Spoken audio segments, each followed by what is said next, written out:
Ketika nanti dalam setahun memperoleh 682 miliar untuk Kimia Farma, Indofarma 227 miliar, nah itu kelihatan besar tapi dia dalam periode yang pendek. Ini bukan katakanlah revenue yang berulang setiap tahun, ini yang perlu kita pahami. Nah sekarang apakah angka ini signifikan terhadap current revenue dari Indofarma dan Kimia Farma?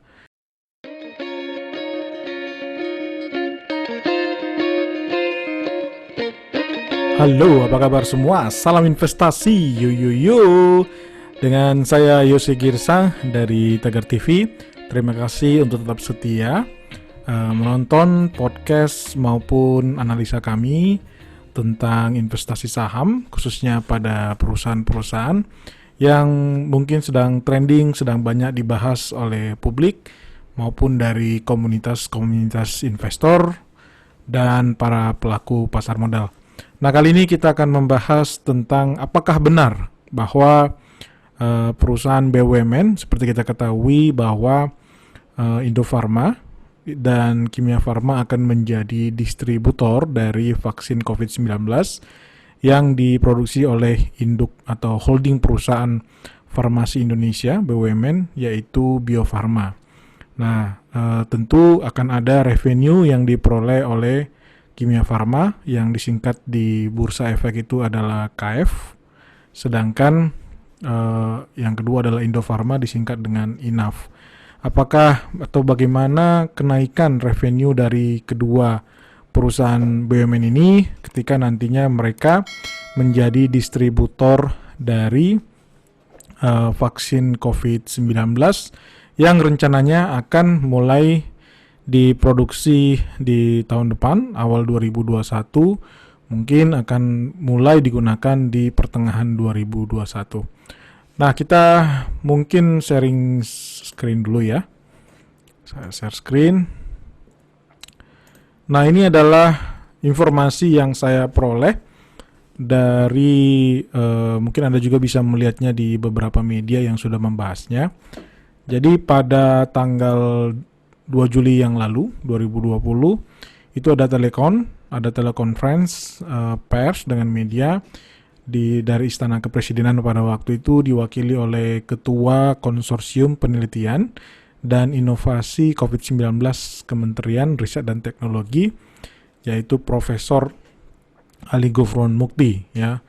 Nah, di situ beliau menyatakan bahwa diperkirakan ketika nanti vaksin dari virus corona sudah tersedia, maka itu diprediksi harganya akan berkisar 75.000 per orang. Nah, nanti akan dijelaskan pada intinya harga per vaksin itu 37.500 karena nanti diperkirakan satu warga negara Indonesia akan memperoleh 2 kali vaksin, sehingga dikali 2 menjadi 75.000. Nah, berapa total nantinya jumlah vaksin yang dibutuhkan ya untuk masyarakat Indonesia ya, kita khususnya untuk negara kita dulu nih. Nah, formula atau pendekatan yang digunakan adalah disebut formula Viro ini untuk menghitung berapa jumlah vaksin yang diperlukan. Seperti kita ketahui, jumlah penduduk Indonesia sekitar 260 juta orang dan teorinya adalah satu orang itu dapat menularkan virus sampai ke 3 orang ya, ini estimasinya, sehingga diperolehlah 2/3 dari jumlah penduduk yang 260 juta ini sekitar 176 juta. Nah, karena setiap orang membutuhkan 2 kali vaksin, kita kali 2, jadi yang 176 juta ini kali 2 dapatlah 352 juta unit vaksin yang dibutuhkan untuk warga negara Indonesia. Jadi tidak semua ya sekaligus memperoleh vaksin ini. Diestimasi dalam setahun itu mungkin nanti sekitar 2/3 dari jumlah penduduk Indonesia. Bahkan mungkin dalam setahun nggak langsung 2/3 itu yang 176 juta penduduk Indonesia mungkin akan bertahap. Karena tentunya ada keterbatasan di sisi produksi. Informasi yang terakhir saya terima kalau nggak salah, Bio Farma sendiri itu pada tahap pertama hanya mampu memproduksi 40-60 juta unit vaksin. Nah, ini yang saya katakan tadi, per vaksin harganya 37.500, Sehingga kalau satu orang kali 2 diperoleh per orang itu 75.000 ya biaya untuk vaksinnya, atau sehingga total penjualan dari vaksin ini di Indonesia diperkirakan itu 26,4 triliun. Itulah market atau pasar dari penjualan dari hasil penjualan vaksin ini. Nah, estimasi memang dibilang 1 tahun itu bisa memvaksin semua warga yang dibutuhkan. Tapi balik lagi tadi nanti tentu akan sangat bergantung pada bagaimana kecepatan atau kapasitas produksi dari perusahaan-perusahaan yang akan memproduksi. Saat ini yang besar itu ya, itu dikembangkan oleh BUMN Farmasi yang saya sebutkan tadi, Bio Farma, dan bekerjasama dengan perusahaan bioteknologi asal Cina, yaitu Sinovac Biotech Ltd. Sebenarnya di swasta juga ada yang PT Kalbe Farma. Kita ketahui Kalbe Farma juga perusahaan farmasi yang besar juga di Indonesia. Mereka bekerja sama dengan perusahaan asal Korea Selatan yaitu Genesin Inc. atau Incorporation. Nah, ini kurang lebih informasi yang Anda sendiri juga bisa searching, bisa dapatkan di beberapa media. Nah, itu saya terjemahkan dalam bentuk Excel perhitungannya gitu ya. Nah, ini dia tadi harga per vaksin. Dia adalah 37.500 ya, Anda bisa lihat di sini. Kemudian dari harga tersebut, sebentar ya, Anda bisa lihat spotlightnya. Sebentar. Oke, mungkin ini saja. Nah, kemudian ini jumlah penduduk Indonesia, ini cuma formula ya. Kemudian ini jumlah vaksin yang diperoleh 2/3 tadi perhitungannya ya. Kemudian per orang karena dia 2 kali, maka total dibutuhkan 346 juta. Nah, karena tadi tidak hanya Bio Farma yang memproduksi, tapi juga ada Kalbe Farma. Oke lah, kita estimasi secara konservatif, mungkin Bio Farma 70%, ya, 30%-nya yang lain-lain, misalkan begitu ya. Maka dari 346 juta vaksin yang dibutuhkan untuk seluruh warga Indonesia yang membutuhkan, itu akan diproduksi oleh Bio Farma sebesar 242 juta vaksin, ya. Nah, ini estimasi saya, karena nanti kita kan bicara KF atau Kimia Farma dan Inaf atau Indofarma sebagai distributor. Katakan mereka dari harga 37.500 ini memperoleh revenue marginnya 10%. Jadi dari 37.500 itu di top up harganya misalkan 10% gitu ya. Maka itu mereka memperoleh Rp3.750 per vaksinnya. Ya, sehingga dari 3.750 ini total untuk revenue untuk distributor saja ini ya, itu sekitar 910 miliar rupiah ya. Jadi karena mereka mendistribusikan sebanyak 242 juta vaksin, mereka memperoleh, kedua perusahaan ini memperoleh revenue atau penjualan sebesar 910 miliar ya. Nah, karena memang Kimia Farma itu jauh lebih besar, bahkan penjualannya tahun 2019 itu sampai 8 kali dari Indofarma. Oke, saya estimasi si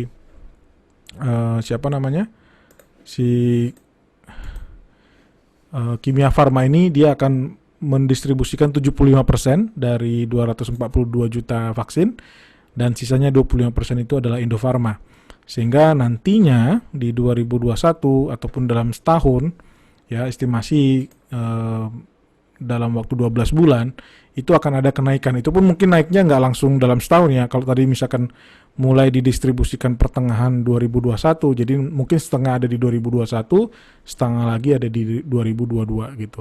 Tapi kurang lebih ini akan menjadi 682 miliar ini akan menjadi revenue dari Kimia Farma, dan 227 menjadi revenue dari Indofarma. Dan perlu kita garis bawahi, itu akan pendekatannya adalah revenue yang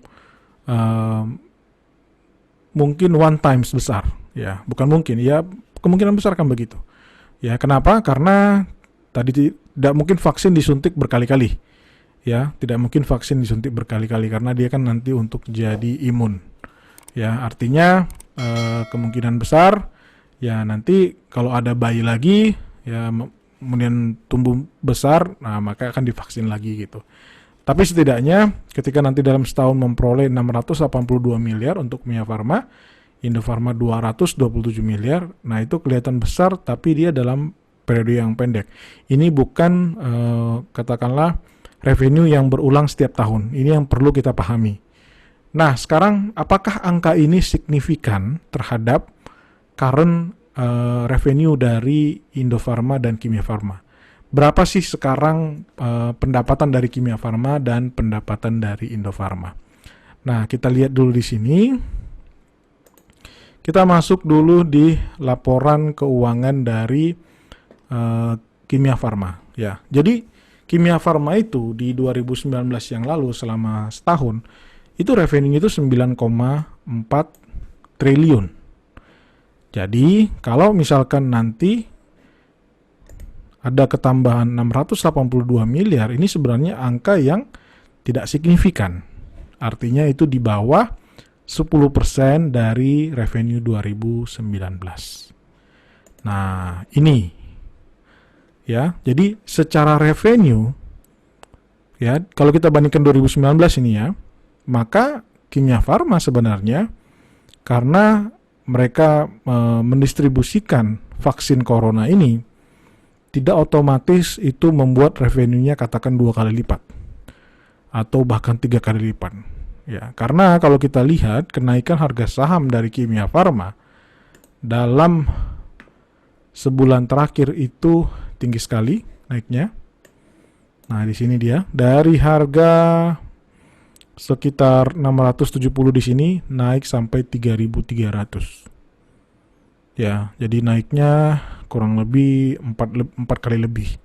Padahal estimasi kita tadi dengan revenue 9,4, estimasi kemungkinan yang diperoleh adalah 680 miliar. Ini menurut saya adalah sentimen yang dalam jangka pendek yang berlebihan. Walaupun kita tahu ya, kalau kita lihat grafik dari Kimia Farma ya, Kimia Farma di sini sudah sebenarnya dulu sebelum sebentar ya, dalam waktu 2 tahun terakhir di sini sebenarnya Kimia Farma itu pernah di harga 3.500, tapi dia drop signifikan di sini ya, terutama dari 2019 udah mulai turun di sekitar Agustus September, kemudian kena lagi COVID di sini makin drop lagi dari harga 1.300 makin turun ke level terendah sekitar 580. Nah, sekarang naik jadi seolah-olah kayak kembali ke level tertinggi di sekitar 2019. Nah, bagaimana kondisi keuangan dari Kimia Farma ya? Kita akan membahas cukup singkat untuk Anda dapat gambaran. Jadi tahun 2019 dengan penjualan 9,4 triliun, ada fakta yang mengejutkan bahwa laba bersih dari Kimia Farma itu ternyata justru merugi atau tidak mencetak profit di 2019. Malah Kimia Farma itu mengalami kerugian sebesar 12 miliar. Padahal di tahun sebelumnya dengan penjualan sebesar 8,4 triliun masih mampu mencetak laba bersih sebesar 491 miliar. Walaupun kalau kita hitung profit marginnya 491 miliar kita bagi dengan 8,4 triliun itu hanya sekitar 5,8%. Saya biasanya memilih perusahaan dengan NPM net profit margin di atas 10% untuk amannya. Ya, dan terbukti di sini artinya bahwa kinerja dari Kimia Farma sebelum COVID sendiri itu masih belum kita katakan konsisten mencetak laba bersih. Ya, di sini dia. Ya. Bahkan ya, kalau kita lihat lebih detail apa permasalahannya, ya, Anda bisa lihat di sini beban usaha itu naik signifikan dari 2,5 triliun di 2018 menjadi 3,2. Ya, beban pokok penjualan juga naik signifikan, bahkan beban keuangan itu dalam setahun dia harus membayar, ibaratnya ini adalah utang dengan bunga dan pokok sekitar 497 miliar, padahal tahun sebelumnya 227 miliar. Itulah kenapa akhirnya menggerus profit menjadi loss ataupun rugi bersih. Jadi secara fundamental sebenarnya bisa dibilang Kimia Farma butuh perhatian khusus. Ya, kita mengharapkan harusnya dengan sebesar Kimia Farma ya itu bisa lebih efisien. Debt to equity ratio kalau saya hitung secara singkat di sini, jadi kita ambil hanya liabilitas yang berbunga, interest debt, itu angkanya sebesar, saya sudah hitung sekitar 1,13 kali. Saya biasanya sih hanya mengambil atau untuk amannya resiko yang lebih rendah, debt to equity ratio perusahaan di bawah 0,5 kali.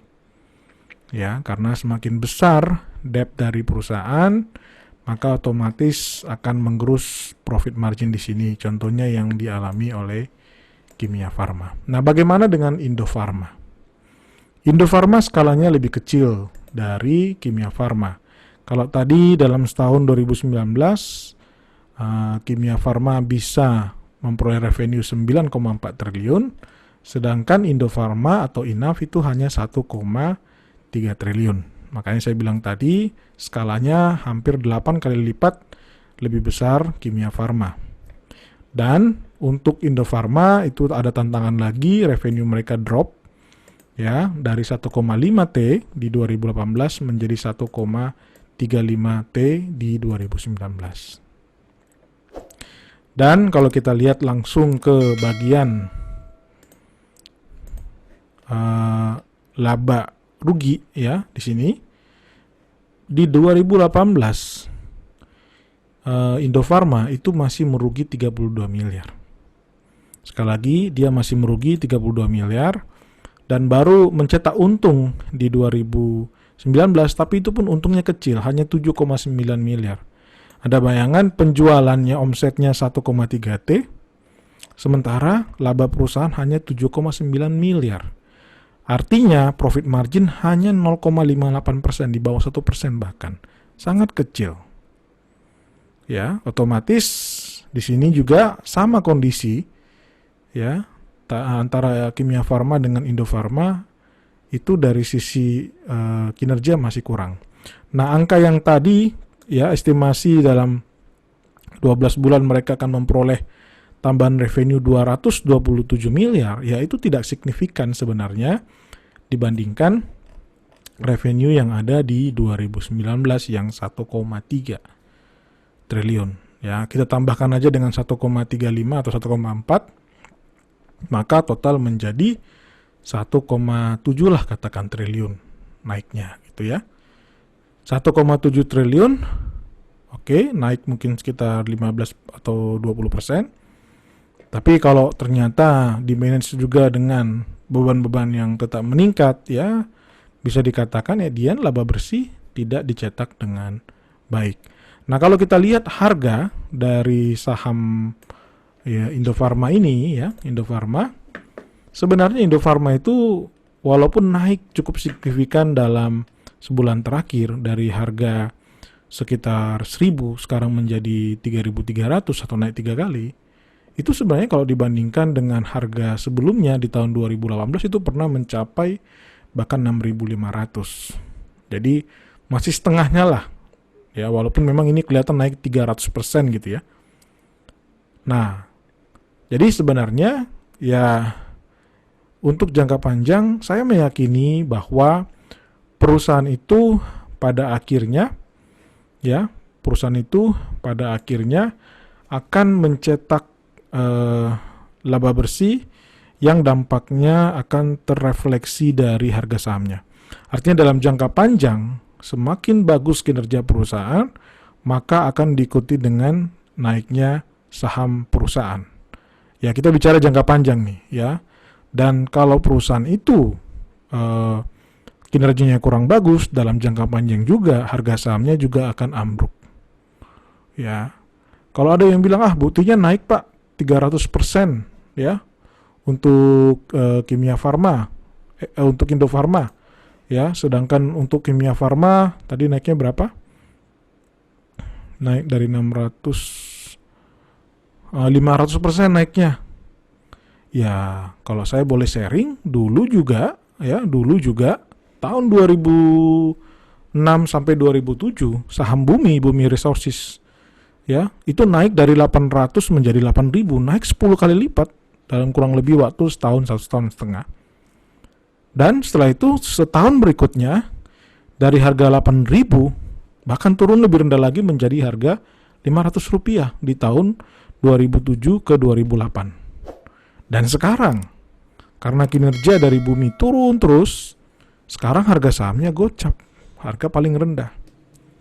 Dan memang rata-rata perusahaan-perusahaan yang masuk ke nilai atau harga gocap itu kinerjanya sangat dipengaruhi, harga sahamnya memang sangat dipengaruhi oleh kinerjanya. Perusahaan-perusahaan yang mencetak rugi bersih, perusahaan-perusahaan yang utangnya besar, pada akhirnya harga sahamnya akan drop karena tidak ada investor yang berminat untuk menyimpan. Kenapa orang menyimpan saham di mana perusahaannya merugi? Ya kan? Nah, memang betul dalam jangka pendek harga saham itu bisa dinaikkan, dispekulasikan. Balik lagi kembali ke Anda pribadi. Kalau Anda merasa bahwa ya nggak apa-apa, saya cuma berspekulasi, itu kembali ke pilihan Anda. Tapi kalau saya pribadi, mindsetnya adalah investor, saya pengen menikmati waktu saya melakukan hal yang lebih berguna untuk saya. Saya tidak akan memantau harga saham dalam jangka pendek, tapi saya gunakan waktu saya untuk mendevelop diri saya, sehingga prinsipnya adalah investasi, money works for you. Jadi kamu punya waktu, tapi kamu juga bisa tidak terfokus pada harga saham naik turun dalam jangka pendek. Ketika kita memilih perusahaan dengan kinerja yang baik, kita tunggu dalam waktu 2 tahun, 3 tahun, bahkan 5 tahun, dia naik karena kinerjanya bagus. Gitu. Nah, itu prinsip yang saya pasang terus di mindset saya. Ya. Jadi kesimpulan dari diskusi ini ataupun podcast ini adalah sentimen yang terjadi dengan Indofarma, INAF, dan Kimia Farma atau KF dalam jangka pendek ini, dalam sebulan terakhir, menurut saya, ya ini opini saya, kembali lagi, adalah sentimen yang berlebihan. Mungkin nggak nanti Indofarma dan Kimia Farma memperoleh untung yang sangat besar dan berkali lipat ketika nanti vaksin sudah didistribusikan mulai tahun 2021, kita sudah lihat angkanya, ternyata itu tidak signifikan dibandingkan penjualan yang saat ini ada yang sudah dicetak oleh Indofarma dan Kimia Farma. Dan kedua perusahaan ini, BUMN ini, masih butuh perjuangan berat untuk manajemen membenahi supaya kinerja perusahaan, profit margin perusahaan, return on equity perusahaan itu juga bisa lebih baik lagi dibanding tahun-tahun sebelumnya, terutama sebisa mungkin labanya bisa meningkat dan itu konsisten. Jadi tidak meningkat hanya dalam setahun, kemudian tahun depan merugi lagi gitu. Itu mungkin tugas yang perlu dilakukan atau perlu diperhatikan dari manajemen Indofarma maupun Kimia Farma. Itu dulu diskusi dan podcast saya. Terima kasih untuk tetap setia mendengarkan podcast ini. Salam investasi, yo yo yo.